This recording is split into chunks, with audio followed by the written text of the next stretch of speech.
Salut tout le monde. Alors je vous ai pas posté de vidéo tout de suite parce que j'attendais tout simplement de recevoir une nouvelle paire, donc c'est chose faite et je vais commencer sans plus attendre. Donc il y a pas c'est pas un scoop en soi, il y a eu pas mal de sorties de chaussures ces derniers temps. Donc une qui faisait beaucoup parler d'elle et on va commencer sans plus attendre. Donc comme vous le voyez sur le titre, il s'agit d'une paire de Jordan. Donc moi personnellement, ça m'intéressait de l'avoir. Pour ma curiosité, je pense pas que je vais les garder très longtemps.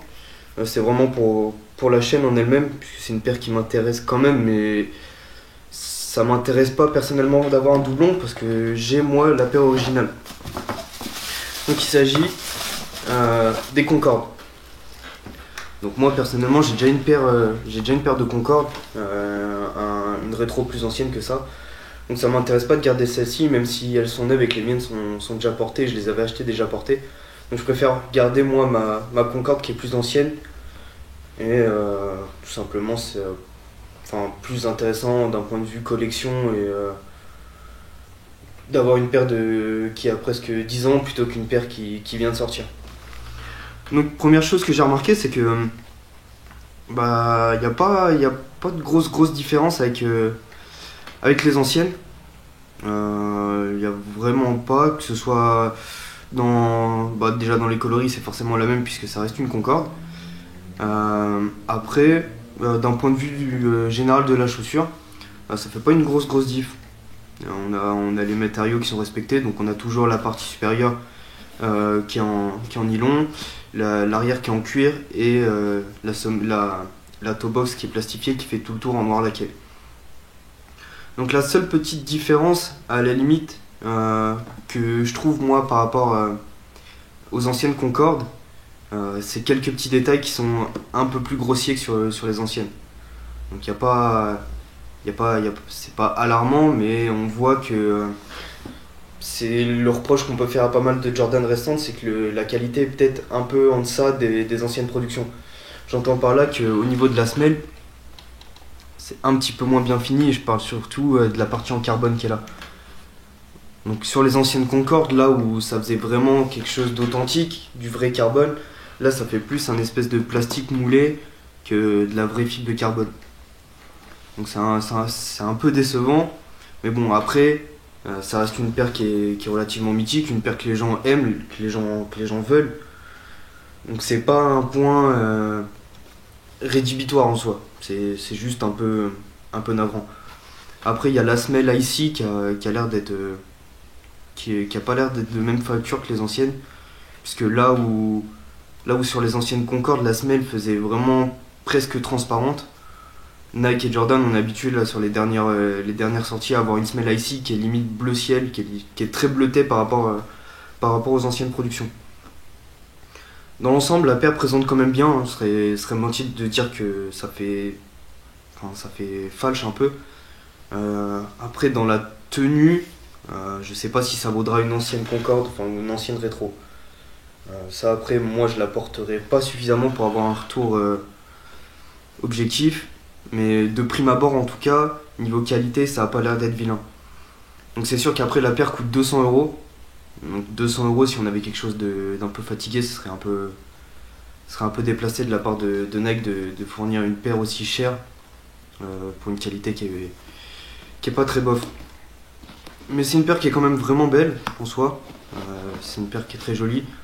Ce qui est toujours sympa, c'est qu'on retrouve sur les Concorde et les Jordan 11 en général, c'est la coque intérieure qui est en dur et qui est généralement peinte.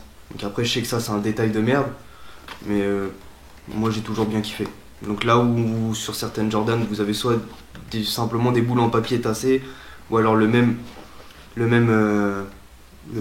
comment dire, la même pièce mais en carton, là vous l'avez en plastique dur. Donc c'est toujours un petit détail, c'est toujours un peu sympa. Vous remarquez à l'intérieur que la chaussure est plus estampillée Jordan, mais elle est estampillée Nike. Et dernière petite chose qui aussi les différencie des anciennes Concorde, c'est que sur le talon, normalement vous avez marqué 23, ici c'est 45. Donc ça fait pas de grosse diff, mais c'est ce qui permet de les différencier. Donc déjà si vous voulez une paire de Concorde mais d'un millésime autre, si vous voyez le 45, c'est que c'est pas c'est pas une ancienne rétro. De toute façon, au niveau du prix, ça se verra tout de suite. Après, en ce qui concerne l'emballage en lui-même, c'est sympa et décevant à la fois. Pourquoi je dis ça? Parce que la boîte est très jolie en soi. Ça fait un peu vieille boîte de Jordan, donc c'est très cool en soi. Ça change des boîtes qu'on a l'habitude de voir. Mais d'un côté, Jordan et Nike nous avaient habitués à avoir une boîte spécifique pour la Retro 11. Donc la boîte de la Retro 11, c'était tout simplement une boîte classique, sauf que vous aviez un tiroir. Donc vous aviez le trou là, et il suffisait de tirer, ça faisait un tiroir avec une espèce d'upercule en plastique transparent avec marqué 11 dessus. Donc là on l'a perdu. Moi je trouve ça un petit peu dommage parce que ça contribuait au charme de la chaussure, même si encore une fois, comme je le répète, on n'achète pas forcément la chaussure pour sa boîte. Mais ça faisait partie du packaging et c'était quelque chose qui était cool et qui permettait, je dirais pas de justifier le prix, mais de se dire qu'on avait une Jordan un peu haut de gamme, quelque chose qui était un peu exclusif à cette paire-là. Et là je trouve que c'est un peu dommage de l'avoir perdu, mais ça n'empêche pas d'avoir une belle chaussure quand même. Donc voilà, c'est une chaussure qui est dans l'ensemble qui a l'air très très bien. J'espère juste qu'ils ont rectifié, et je pense pas, au vu des dernières paires qui étaient sorties. Je pense par exemple au Futur qui a emprunté la semelle des Retro 11. Je sais que moi mes Concorde dont le défaut c'est que ça couine au niveau du talon. Donc quand vous marchez, ça fait une espèce de vieux bruit de plastique un peu dégueulasse. Et clairement c'est un peu l'affiche.